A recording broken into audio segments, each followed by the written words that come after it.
Hello everyone and welcome back to another video from Wake&Tech. In this video, I'm going to show you how to assign a ticket on Zendesk. So let's get started right away. First of all, open up your web browser and then in the address bar type in zendesk.com and press enter.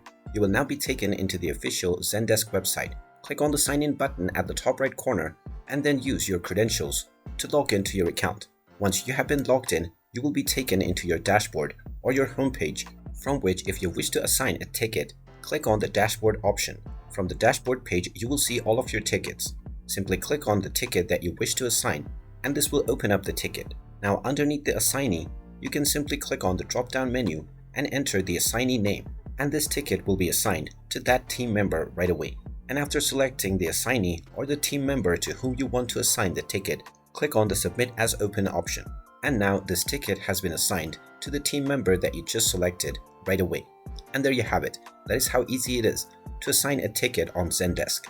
If you find this video helpful, make sure you hit that like button and subscribe to our channel if you haven't done so already. Also ring that notification bell to never miss another update from us. Thank you for watching and I will see you again in the next video.